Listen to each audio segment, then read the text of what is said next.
The ship came out of faster-than-light travel with a gentle shudder that Jake Morrison barely noticed anymore. He was under the main engine console, his hands covered in grease, trying to fix a cooling valve that had been acting up for the past 3 days. The Meridian was a good ship, but she was old, and old ships always had something that needed fixing. "Jake? You might want to see this," called out Amy Peterson, from somewhere above him. Her voice echoed in the engine room.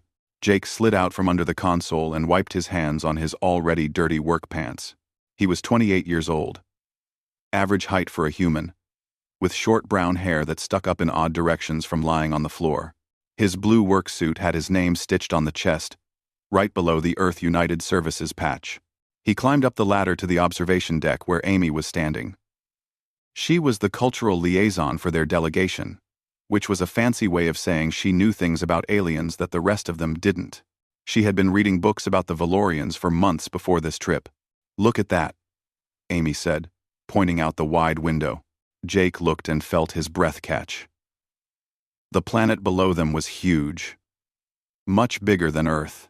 It glowed with a soft purple light, and he could see massive cities that sparkled like diamonds scattered across the surface.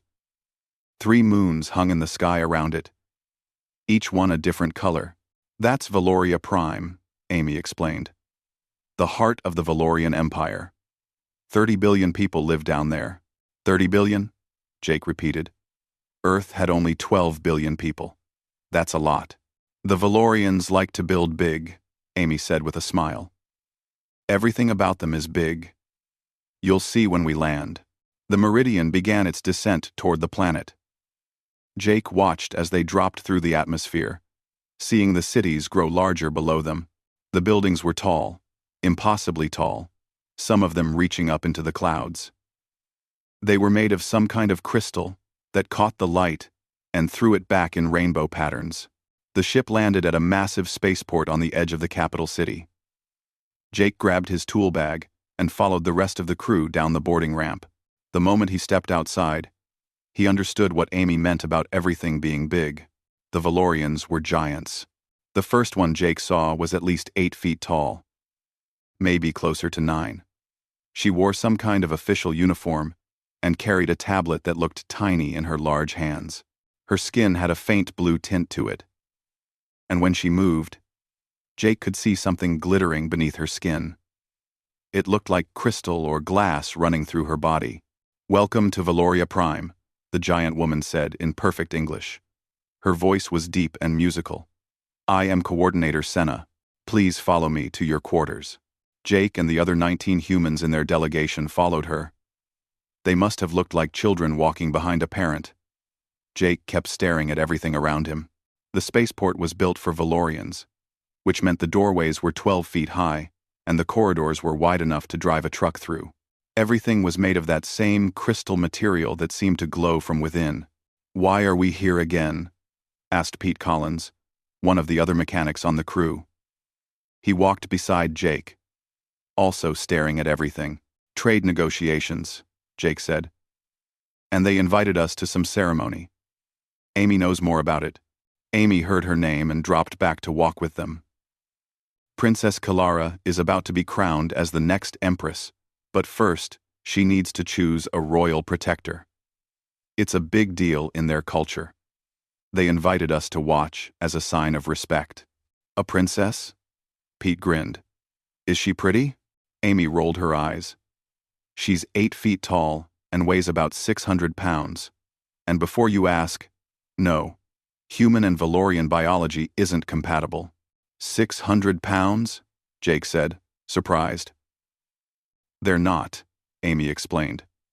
"Valorians have crystalline structures in their bones and throughout their bodies. It makes them incredibly dense. A Valorian who looks thin and athletic weighs more than 3 human bodybuilders put together." They reached their quarters, which turned out to be a series of rooms in a building near the royal palace. The rooms were huge by human standards, with ceilings 20 feet high. The beds were enormous, clearly made for Valorians. Jake would be able to lie sideways across his and still have room. "Get cleaned up and rest," Coordinator Senna told them. "The opening ceremony begins in 4 hours. Formal dress is required. Jake showered and changed into his formal uniform, which he hated wearing. It was too tight around the collar, and the pants were scratchy. But diplomatic missions required looking professional, so he suffered through it. The ceremony was held in the grand hall of the royal palace. Jake had never seen anything so magnificent. The room was the size of a football stadium, with crystal columns that rose up hundreds of feet. The ceiling was transparent, showing the purple sky and the 3 moons above. Thousands of Valorians filled the hall, all dressed in elaborate clothes that sparkled and shone. The humans were given seats near the front, probably because they were guests of honor. Jake sat between Amy and Pete, feeling very small. The Valorian next to him was a knight in full armor, and even sitting down, the knight's shoulder was level with the top of Jake's head. Trumpets sounded, long and clear. The crowd fell silent. Princess Kalara entered the hall. Jake understood immediately why she was royalty. She was taller than the other Valorians, standing close to 9 feet. She wore a flowing dress made of some material that shifted colors as she moved, going from deep blue to silver to purple. Her hair was long and white, not from age but naturally, and it seemed to float around her head as though she was underwater. The crystalline structures in her body glowed brighter than the others, creating patterns of light that moved beneath her skin. But what struck Jake most was her face. She looked kind. Despite her size and the power she clearly held, her expression was gentle. She smiled at the crowd as she walked, and people bowed as she passed. She took her place on a throne at the front of the hall. Next to her throne was a smaller one, currently empty. That would be for her royal protector. Once chosen, an elderly Valorian in elaborate robes stood up. He had to be the high priest Amy had mentioned. His voice boomed through the hall without any need for amplification. "We gather today to witness the grand selection," he announced. Princess Kalara, daughter of Emperor Vex, heir to the Crystal Throne, must choose her protector. The ceremony will begin tomorrow at dawn. Let all who would serve step forward and prove their worth. The crowd erupted in cheers. Jake noticed that dozens of Valorian knights were standing in formation near the throne. These must be the candidates. They were all massive, even by Valorian standards, wearing armor that looked like it was made of solid metal. Each one carried weapons that looked like they weighed more than Jake did. "Those are the champions from the different territories," Amy whispered to him.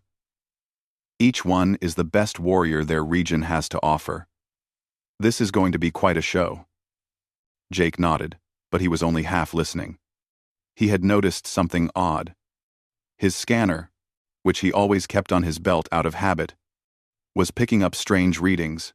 There were gravitational fluctuations in the hall, centered around the princess. He had never seen anything like it before. He made a mental note to investigate further. But for now, he just watched as the ceremony continued, introducing each of the champions who would compete tomorrow. There were 32 of them in total, each one looking more impressive than the last. Jake wondered what the test would be. Probably some kind of combat trial, he figured. That seemed to fit with Valorian culture from what Amy had told him. Being a mechanic was much simpler than being a warrior. He had no idea that in 2 days, he would be the one standing in front of Princess Kalara, changing the course of 2 civilizations. Dawn came early on Valoria Prime. The sun was larger than Earth's sun, and it rose with a brilliant orange glow that filled the sky. Jake was already awake, unable to sleep in the giant bed. He had spent most of the night studying the readings from his scanner, trying to understand the gravitational anomalies he had detected around Princess Kalara. The ceremony was set to begin at the first light of dawn, and the humans were escorted to the grand hall even earlier than the day before. This time, the room was arranged differently. The center had been cleared, creating a large open space. At one end stood Princess Kalara on a raised platform. At the other end, about 50 feet away, was an archway made of pure crystal that glowed with soft light. Amy had explained that this was the threshold of unity. The protector must carry the princess across the threshold, Amy whispered to Jake as they took their seats. It's symbolic. It represents bearing the weight of the crown's responsibilities. Carry her? Pete said from Jake's other side. She weighs 600 pounds.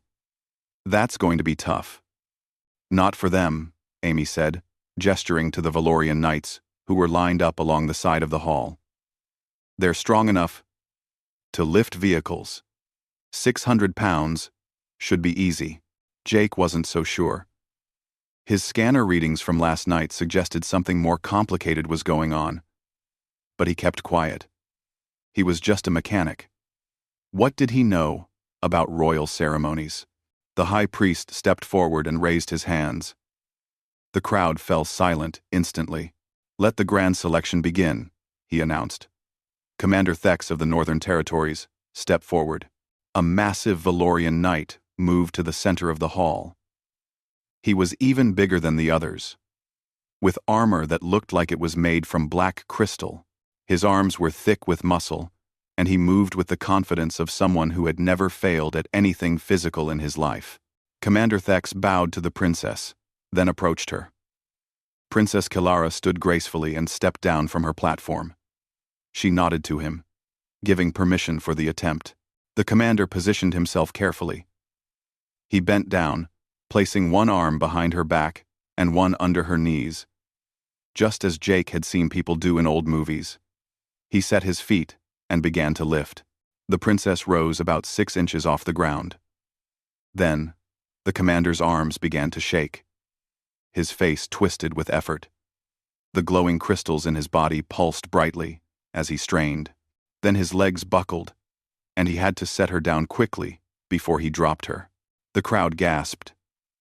The commander looked shocked. He tried again, getting the same result. He could barely lift her at all. That's impossible, Amy whispered. He should be able to lift twice that weight easily. Commander Thex bowed in apology and stepped back, his face showing shame. Jake felt bad for him. Failing in front of thousands of people had to hurt. Captain Vorn of the Eastern Mountains, step forward. The high priest called. The next knight tried. She was slightly smaller than Commander Thex, but moved with incredible speed. She approached the princess with confidence, lifted, and made it 3 feet before she too had to stop. Her arms trembled violently and sweat dripped down her face despite the cool air in the hall. One by one, the champions tried. One by one, they failed. Some could barely lift the princess at all. Others managed a few steps, before exhaustion overtook them. The best attempt came from a knight named General Cross, who actually managed to carry Princess Kilara 10 feet before his strength gave out, and he collapsed to one knee, breathing heavily. By midday, 15 champions had tried. 15 had failed. The crowd was no longer cheering. A worried murmur filled the hall. This had never happened before. In the entire history of Valoria, a champion had always been able to complete the ceremony. Princess Kilara remained calm through it all, but Jake could see concern in her eyes. She spoke quietly with the high priest between attempts. The priest looked troubled. The ceremony continued into the afternoon. More failures. The knights were becoming desperate, trying multiple times, pushing themselves until their bodies shook with exhaustion. Nothing worked. The princess seemed to grow heavier with each attempt. "What's happening?" Pete asked. "Are they getting weaker?" "No," Jake said slowly, watching his scanner. "She's getting heavier. Look at the gravitational readings around her. They're increasing with each attempt." Amy leaned over to look at the small screen on Jake's scanner. "That's impossible. Mass doesn't just increase like that." "It's not mass," Jake said, his engineering mind working through the problem. "It's gravity. Something is creating a localized gravitational field around her. The field is getting stronger." "Why?" Amy asked. Jake shook his head. "I don't know yet." By the time the sun began to set, all 32 champions had tried. All 32 had failed. The grand hall was silent, except for the heavy breathing of exhausted knights. Princess Kilara stood alone in the center of the room, looking small despite her size. No one could carry her. No one could complete the ceremony. The high priest raised his hands for silence, though the room was already quiet. "This is unprecedented," he said, his ancient voice carrying through the hall. "We must consult the sacred texts. The ceremony will resume tomorrow." The crowd slowly filed out. The knights looked defeated. Princess Kalara returned to her throne, her face neutral, but her eyes sad. Jake watched her, and felt something tighten in his chest. She seemed lonely up there. That evening, Jake couldn't eat dinner. While the other humans talked about what they had witnessed, he sat in his room studying his scanner data. The gravitational field around the princess was definitely artificial. It had a pattern to it, a rhythm. It was technology, not magic. He pulled up every file he could find about Valorian history and culture. Amy had given him access to the delegation's information database. He read late into the night, learning about the ancient Valorian Empire, their mastery of crystal technology, their ability to manipulate gravity and light. Then he found something interesting. A footnote in an old text about the royal family. It mentioned that the royal bloodline carried the weight of destiny, and that this weight would test the worthiness of any who would stand beside them. The text was thousands of years old, written in an ancient dialect that the translator struggled with. Jake read it 3 times, thinking, the weight of destiny. What if it was literal? What if the royal family had some kind of device that created gravitational fields, and it was designed to test something? But test what? Strength? All the knights were strong, and they had all failed. He looked at his scanner readings again. The field had responded to each knight. It had grown stronger when they approached. Why would it do that? Unless it wasn't testing for strength. Unless it was testing for something else. Jake thought about the knights. They were all Valorian. They all had crystalline structures in their bodies. They all had similar biology to the princess. What if the field was designed to respond to that? What if it was programmed to become heavier for anyone who was too similar to the royal family? It was a crazy idea. But the more Jake thought about it, the more sense it made. An ancient system designed to prevent any single Valorian house from claiming too much power. A test that couldn't be passed by traditional strength. A ceremony that required someone different. He needed to test his theory. But how? He was just a mechanic. He wasn't a champion or a warrior. He had no business getting involved in royal ceremonies. But he couldn't stop thinking about Princess Kalara's sad eyes. The next morning, Jake woke to find the entire delegation in an uproar. The high priest had announced that the ceremony would be open to all guests. Anyone could attempt the lift. Not just Valorian knights. It was an act of desperation. In thousands of years of history, this had never been done. "They're really worried," Amy said over breakfast. "If no one can complete the ceremony, the princess can't be crowned. It would create a political crisis." "Are any of us going to try?" Pete asked, looking around at the other humans. Everyone laughed. The idea was absurd. If Valorian champions who could bend steel couldn't lift their princess, what chance did humans have? They were half the size, and a fraction as strong. But Jake wasn't laughing. He was thinking. His theory needed testing, and there was only one way to test it. "I'll try," Jake said quietly. The table went silent. Everyone stared at him. "You'll what?" Amy said. "I'll try to lift her," Jake repeated. "I have a theory about what's happening. I need to test it." "Jake, you'll embarrass yourself," Pete said. "And worse, you'll embarrass Earth. We're supposed to be here building good relations, not making fools of ourselves. Trust me," Jake said. He wasn't sure why he was so confident. Maybe it was the engineer in him, knowing he had found the solution to a problem. Maybe it was something else. "I think I can do it." Amy studied his face for a long moment. Then she smiled. "Okay, let's go make history. Or at least make a very interesting mistake." The grand hall was even more crowded on the second day. Word had spread across the planet that the ceremony had been open to all guests. Valorians from every territory had come to watch. They filled every seat, stood along the walls, and even gathered outside where screens had been set up to broadcast the event. Jake walked into the hall with the human delegation, and immediately felt thousands of eyes turn toward them. The Valorians were curious about the other species who had been invited to attempt what their own champions could not do. There were representatives from 6 different alien species present, each one looking nervous. The ceremony began with the other species trying first. A Krellian warrior, 7 feet tall, with 4 arms, approached the princess. He positioned all 4 arms carefully and lifted. The princess rose 2 inches before the Krellian's arms gave out. He tried twice more, then bowed in respect and withdrew. A Tessian diplomat tried next. The Tessians were strong despite their small size, famous for being able to lift 10 times their body weight. This one managed to raise the princess a full foot off the ground before setting her down, shaking.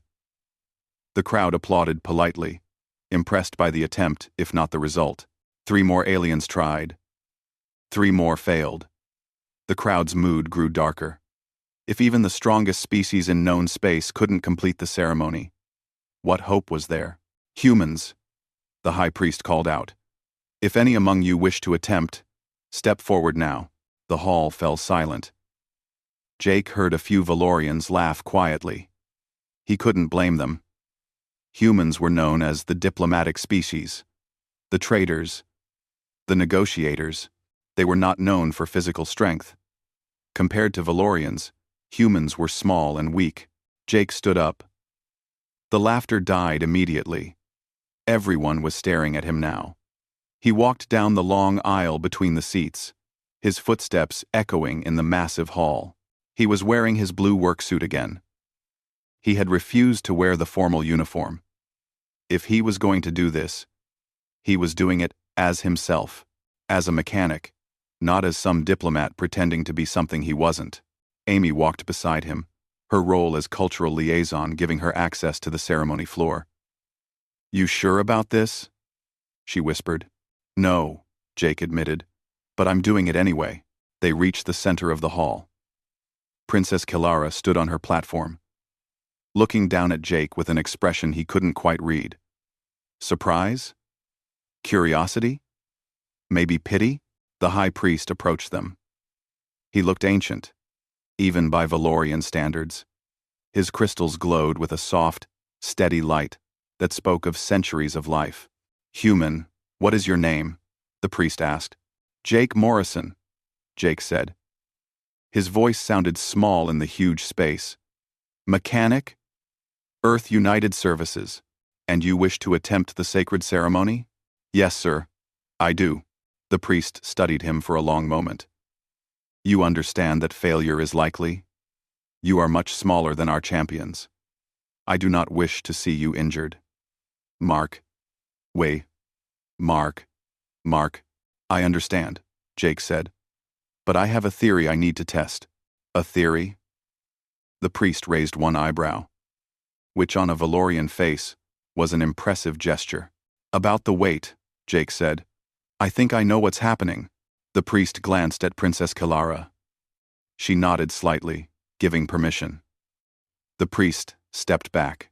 "Very well, Jake Morrison. You may make your attempt." Princess Kilara stepped down from her platform. Up close, she was even more impressive.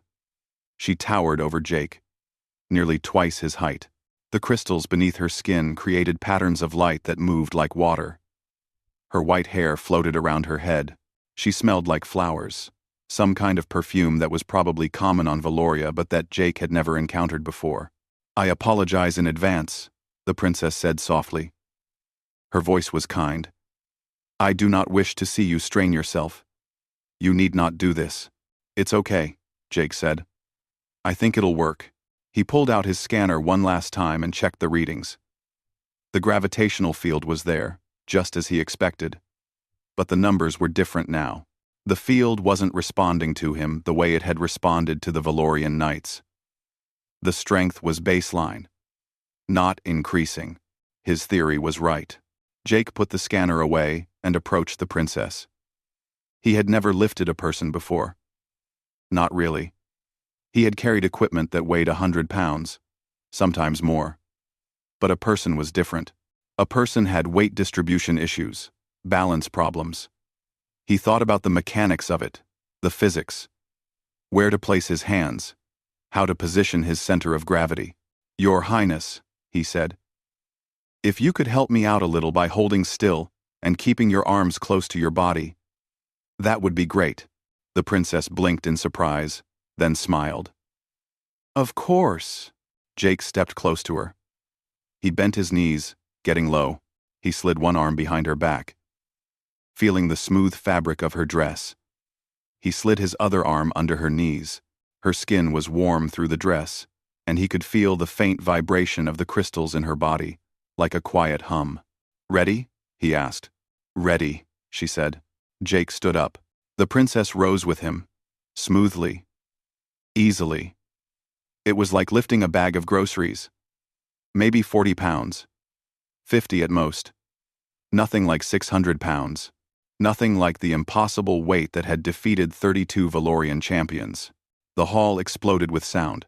Gasps, shouts, a few screams. Jake heard Amy yell something that might have been encouragement, or might have been shock. He couldn't tell, because his ears were ringing with the noise. Princess Kalara's eyes were wide with shock. She had tensed in his arms, waiting for the strain, waiting for him to struggle. When he didn't, she just stared at him with an expression of complete disbelief. "You okay?" Jake asked her. Yes. I'm fine. You're really holding me. You're not struggling. Should I walk now?" Jake asked. "Across the threshold thing?" "Yes," the princess said faintly. "Yes. Please do." Jake started walking. He kept his pace steady, careful not to jostle her. The threshold of unity seemed far away. But that was just because the hall was so large. He walked at a normal pace, not hurrying. Around him, Valorians were standing up, pushing forward to see. Guards had to hold them back. Halfway across, Jake realized his arms were getting a little tired. Not from the weight, just from holding them in the same position. He paused. "Need to adjust my grip for a second," he said. "Is that okay?" "This is not happening," Princess Kalara said, but she nodded. "Yes. Adjust." Jake shifted his arms slightly, getting a better hold. The princess shifted with him, naturally helping him balance her. Then, he continued walking. They reached the threshold of unity. Jake stepped through the crystal archway. A soft chime rang out. Musical and pure, the archway began to glow brighter, and the light spread down to surround Jake and the princess. Ancient Valorian symbols appeared in the air around them, floating like fireflies. "You can set me down now," the princess whispered. She sounded dazed. Jake carefully lowered her to her feet. The moment her feet touched the ground, she stumbled slightly. Jake caught her elbow to steady her. "Sorry," he said. "Are you okay?" I don't understand," Princess Kellara said. She was looking at him like he was some kind of puzzle she couldn't solve. "How did you do that?" The high priest rushed forward, moving faster than Jake had thought possible for someone so old. "The ceremony is complete," he announced, his voice carrying through the hall even over the noise of the crowd. "The threshold has accepted him, Jake Morrison of Earth. You have proven yourself worthy." "Worthy?" Jake said. "I just lifted her. It wasn't that hard." The crowd went even more crazy at that. A Valorian knight near the front actually fainted. Guards caught him before he hit the ground. Amy reached them, pushing through the crowd. "Jake, do you have any idea what you just did?" Carried the princess?" "While talking about adjusting your grip," Amy said. She was trying not to laugh. "You just did what 32 legendary warriors couldn't do. And you stopped halfway to get comfortable." Jake felt his face heat up. "I didn't want to drop her." Princess Kalara was still staring at him. "You barely strained at all. You spoke normally. You even paused to rest your arms. Not because of my weight, but because of position. How is this possible? It's the gravitational field, Jake said. He pulled out his scanner and showed her the readings. There's an artificial gravity generator somewhere, probably built into your dress or maybe into the platform you were standing on. It creates a field that responds to specific biological markers. When a Valorian approaches you, especially one with strong crystalline structures like your knights have, the field increases exponentially. It makes you heavier for them. The high priest had gone very still. Continue, he said quietly. But I'm human, Jake explained. My biology is completely different. I don't have any crystalline structures. My electromagnetic signature is nothing like a Valorian's. So the field doesn't respond to me. To me, you weigh whatever you actually weigh, maybe 50 or 60 pounds. Not 647 pounds, Princess Kalara said faintly. That's my actual weight in Earth measurements. Everything else is the crystals. Right, Jake said. So the field was probably designed as a test. Not a test of strength, but a test of difference. Whoever can lift you has to be different enough from your people that the field doesn't affect them. The high priest closed his eyes. The sacred texts, he murmured. They spoke of the protector coming from beyond the stars, unburdened by the weight of our world. We thought it was metaphor. We thought it meant someone free from political ties. It was literal, Jake said. Someone from a different world, with different biology. Someone the gravity field wouldn't affect. The hall had gone quiet again. Everyone was listening now. Princess Kalara looked at the high priest. The priest looked at her. Something passed between them. Some understanding. The ancients knew, the princess said softly. They designed it this way on purpose. They wanted my protector to be an outsider, someone who couldn't be influenced by Valorian politics or loyalty to any house. Someone who would protect you for who you are, Jake added, not for the power you represent. Princess Kalara looked at Jake with new eyes. You solved in 2 days what our greatest minds have been trying to understand.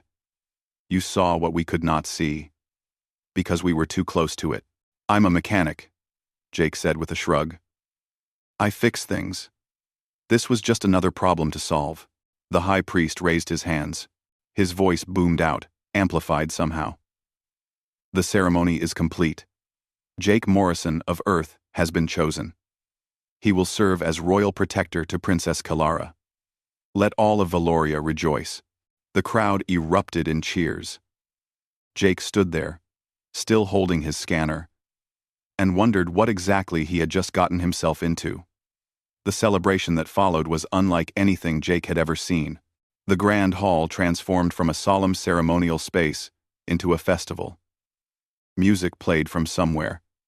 Strange instruments that created sounds Jake had never heard before.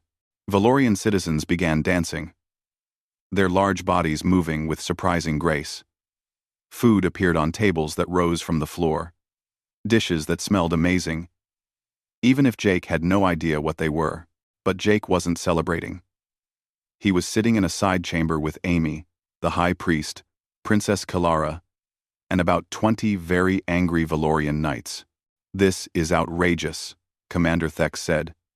He was the first champion who had tried and failed yesterday. His voice shook with anger. A human cannot be the royal protector. It goes against every tradition. The ceremony chose him, the high priest said calmly. The ancient ways have spoken. Then the ancient ways are broken, Captain Vorn snapped. She was the second champion who had tried. This human used some kind of trick. He must have. There's no other explanation. 30. There's no trick, Jake said tiredly. He had been explaining his theory for the past hour, and they still didn't want to believe it. The gravity field was designed to work exactly the way it did. Your ancestors built it that way on purpose. Prove it, General Cross demanded. He was the knight who had come closest to success. carrying the princess 10 feet. "Show us this field you claim exists." Jake stood up and walked to Princess Kilara. "May I?" he asked, gesturing to her dress. She nodded, curious. Jake pulled out his scanner and ran it slowly down her arm. The device beeped and displayed a complex pattern of gravitational waves. He held it up so everyone could see. "This is the field when I'm near her," Jake explained. "See how it's stable? Now watch what happens when one of you approaches." Commander Thex stepped forward reluctantly.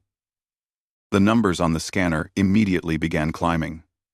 The gravitational reading tripled, then quadrupled, then increased by a factor of 10. The commander hadn't even touched the princess yet, just stood next to her. "That's impossible," the commander breathed, staring at the screen. "It's not impossible. It's technology," Jake said. "Really old technology, but still technology. The field responds to the crystalline structures in your bodies. The more Valorian you are, the stronger it gets. It's elegant. Really. Your ancestors were brilliant engineers." The high priest nodded slowly. "The sacred texts do mention the ancient masters of crystal technology. They could manipulate gravity and light with such precision that we have lost the ability to recreate it. This must be their work." "But why?" Princess Kellara asked. She had been quiet through most of the discussion, watching and listening. "Why would they design it this way? Why make it so no Valorian could lift me?" "Politics," Amy said. She had been researching on her tablet while the others argued. "I've been reading your history. 5,000 years ago, there was a civil war over royal succession. 3 different houses claimed the throne, and the empire nearly tore itself apart. The war lasted for 200 years. The Valorian knights shifted uncomfortably. This was obviously a painful part of their history," Amy continued. "After the war ended, reforms were put in place. One of them was the ceremony of the royal protector. It was designed to ensure that no single house could claim too much power over the throne. The protector had to be someone who couldn't be influenced by traditional Valorian politics. An outsider," Princess Kilara said softly. "Someone with no loyalty to any house. Someone who would protect the crown, not try to control it." "Exactly," Jake said. "And the gravity field was the test. It made sure that only a true outsider could pass. Someone so different from Valorians that the field wouldn't affect them." "But there were no other species back then," Captain Vorn protested. "Valoria hadn't made contact with aliens yet." "That's the beautiful part," Jake said, warming to the topic despite his exhaustion. "They designed it anyway. They built a test that couldn't be passed by anyone in their own time, betting that someday, eventually, Valoria would meet other species. They were thinking hundreds or thousands of years ahead." The high priest smiled for the first time since the meeting began. "Our ancestors had great faith in the future. They believed we would reach the stars. They prepared for it." Commander Thex sat down heavily.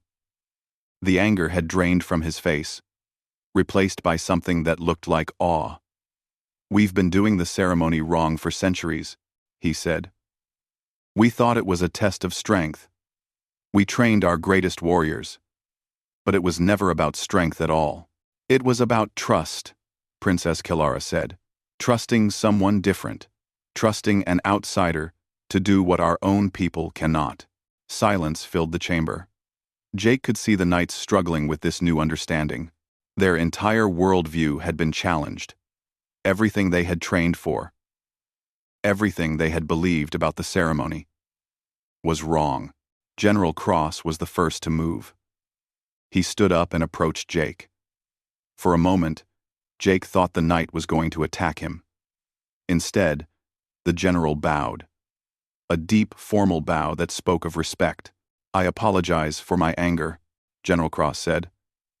"You solved a mystery that has puzzled us for generations. You showed wisdom where I showed only pride. If the ancient masters chose you, then you are worthy." One by one, the other knights stood and bowed. Even Commander Thex, though he looked like it physically hurt him to do so. They were warriors, but they were also honorable. They could accept the truth once it was proven. "There's still a problem," Jake said when all the bowing was finished. "I'm not a warrior. I'm a mechanic. I fix engines and cooling systems. I don't know anything about being a royal protector." "The protector's role is not to fight," the high priest explained. "We have armies for that. The protector's role is to advise the crown, to provide counsel, to offer a perspective that others cannot. Your wisdom has already proven valuable." Jake Morrison. "I have conditions," Jake said firmly. He looked at Princess Kilara. "If I'm going to do this, I need to be able to do it my way. I'm not Valorian. I can't pretend to be." "What conditions?" the princess asked. "I'm still a citizen of Earth," Jake said. "I'm not giving that up. I'll serve as your protector, but I'm not becoming Valorian property. I need to be able to go home, to contact my family, to maintain my connection to my own people." "Agreed," Princess Kilara said immediately. "I don't know your customs and I'm going to make mistakes," Jake continued. "I need you to be patient with me. And if there's something I don't understand, I'm going to ask questions, even if they seem stupid." "Asking questions is wise, not stupid," the princess said. "Agreed. And I want to keep being a mechanic," Jake said. "I like fixing things. I don't want to spend all day in ceremonies and formal events. I need to work with my hands sometimes." Princess Kilara smiled. "We have plenty of things that need fixing. Our palace systems are centuries old and constantly breaking down. I'm sure we can find work for you." "Agreed."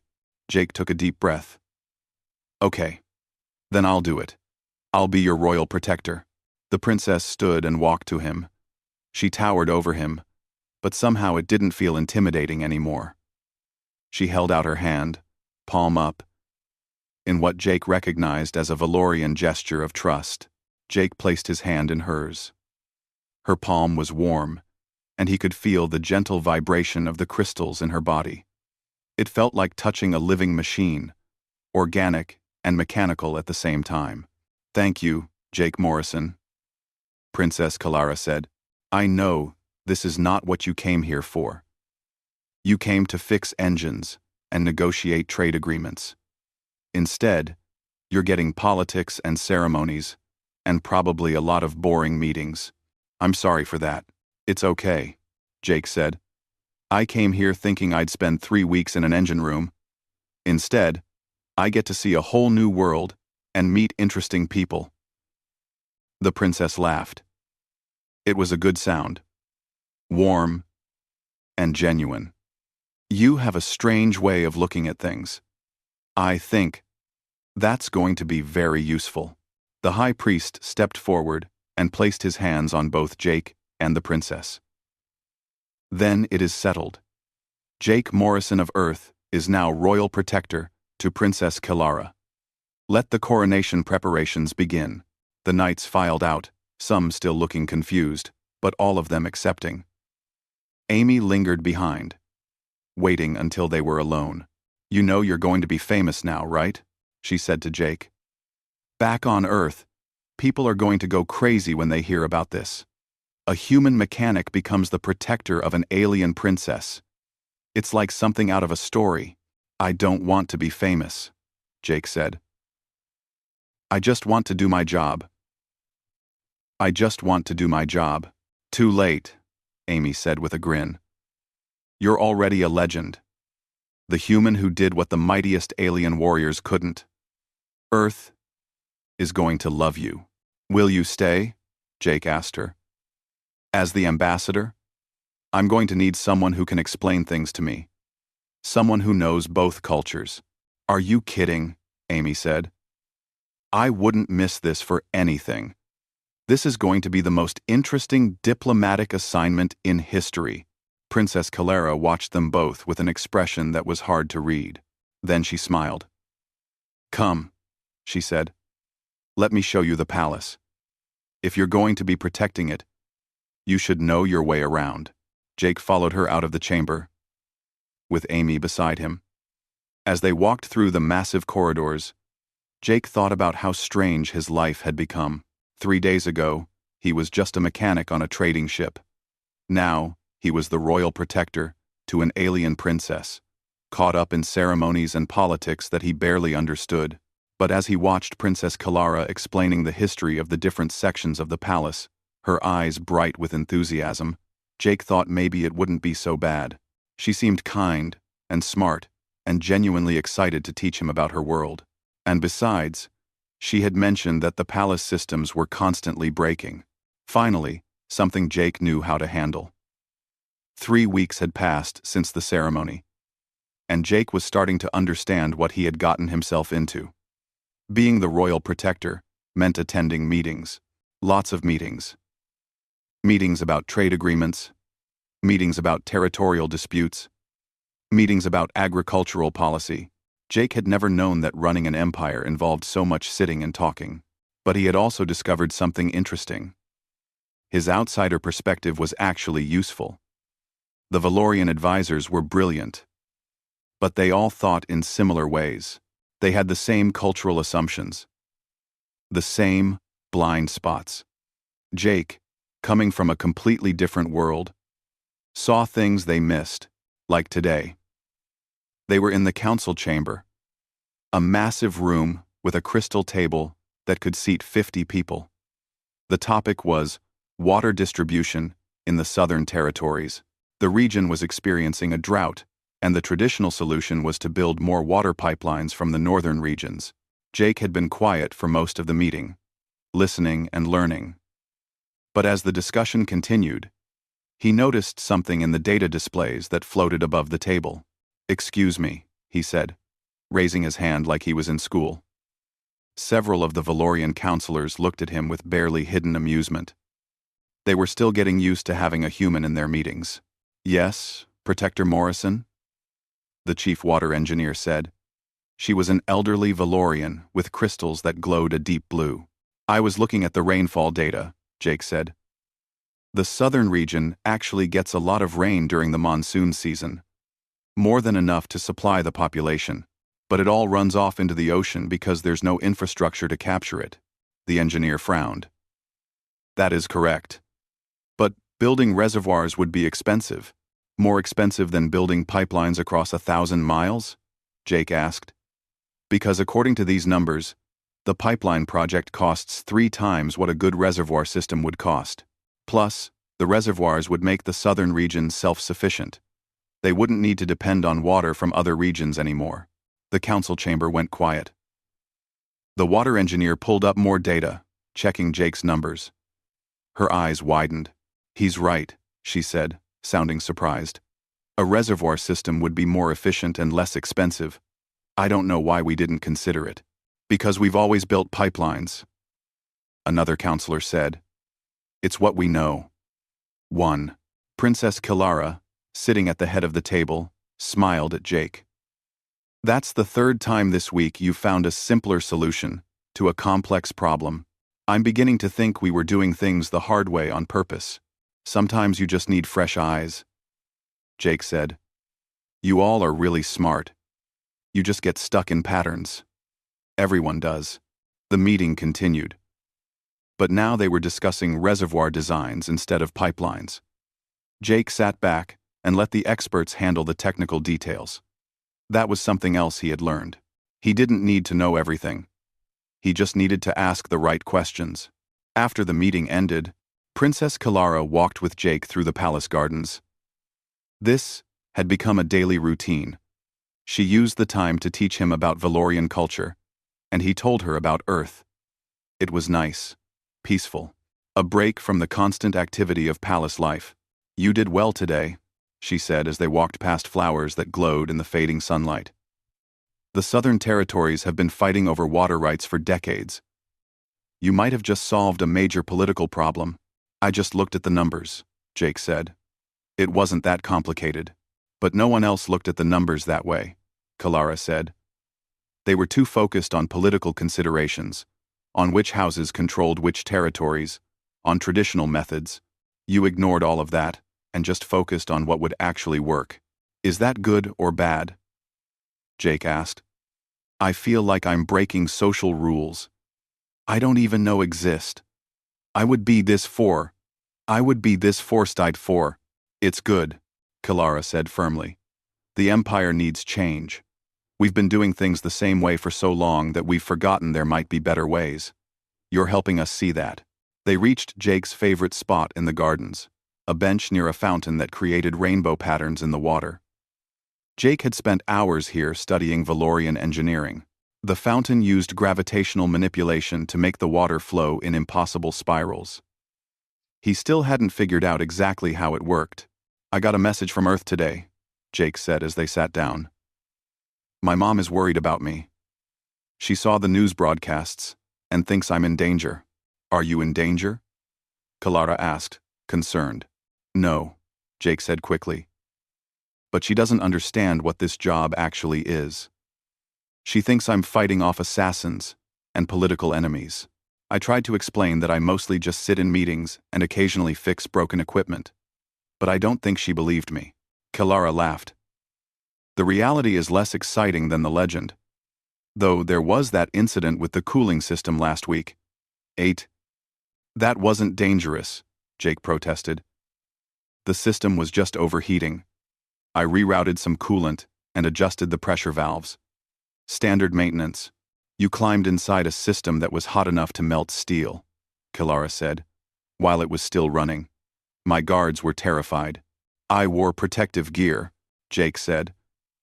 And the system needed to stay running. You had 300 people in the ballroom for that diplomatic reception.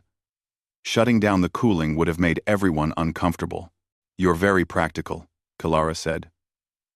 I'm a mechanic, Jake said. Things need fixing. Someone has to do it. They sat in comfortable silence for a while, watching the fountain. Jake had grown to appreciate these quiet moments. The palace was always busy, always full of people demanding attention. But here, with just Kalara and the sound of water, it felt peaceful. Can I ask you something? Kalara said eventually. Sure. Do you regret it? Becoming my protector? You could have said no after the ceremony. You could have gone back to Earth. Jake thought about it. Honestly. Truly thought about it. His life had changed completely. He was living on an alien world, surrounded by politics and ceremonies he barely understood. He missed his friends on the Meridian. He missed Earth food. He missed the simple life of fixing engines and not worrying about water distribution policies. But he also had gotten to see things no human had ever seen. He had learned about gravitational technology that Earth scientists would need centuries to develop. He had made friends with an alien princess who was brilliant and kind and genuinely seemed to value his opinion. He had helped solve problems that affected millions of people. No, Jake said. I don't regret it. It's different from what I expected. But it's good. I'm learning a lot. And I think I'm actually helping. Which feels nice. Kalara smiled, and the crystals in her skin glowed a little brighter. Jake had learned that this meant she was happy. I'm glad, she said. I was worried you might feel trapped. This wasn't a choice you had much time to consider. Life doesn't always give you time to consider things, Jake said. Sometimes, you just have to make the best decision you can, with the information you have, and then work to make it the right decision. That's very wise. My dad told me that, Jake admitted. He's a construction worker on Earth, builds bridges. He always says that every bridge is a gamble. You do the math, you check your materials, you plan everything perfectly. But in the end, you still have to build it and hope you got it right. I would like to meet your father someday, Kalara said. He sounds interesting. He'd like you, Jake said. He appreciates people who aren't afraid of hard work. Running an empire is definitely hard work. It will be harder soon, Kalara said. Her tone changed, becoming more serious. The coronation is in 2 days. Once I'm officially empress, the real challenges begin. There are houses that oppose my reforms. There are territories that want more independence. There are trade disputes with other species. Everything I've been preparing for, my whole life, starts In 2 days. You'll do fine, Jake said. You're smart and fair. People respect you. Will you stand with me? Kilara asked. At the coronation? I know you don't like ceremonies, but this one is important. I need someone I trust beside me. Of course, Jake said. That's my job, right? Royal Protector. I'm supposed to stand there and look protective. Kilara laughed. You're supposed to do more than that. You're supposed to advise me, to tell me when I'm making mistakes, to offer perspective that my Valorian advisors cannot. That's why you're there. Then I'll do that, Jake promised. Though I still think you should change the dress code. These formal robes are really uncomfortable. The coronation ceremony was even more elaborate than the grand selection had been. The entire empire was watching. Billions of Valorians, on hundreds of planets. Representatives from 50 different species had come to witness the event. Earth had sent a full diplomatic team, including someone from the United Nations, who kept trying to give Jake advice on protocol that he ignored. Jake stood beside the throne, wearing formal robes that Kilara had personally designed for him. They were based on human fashion but made from Valorian materials. They were actually pretty comfortable, and Jake suspected that Kilara had specifically requested this after his complaints about the other formal wear. The high priest performed the coronation ritual.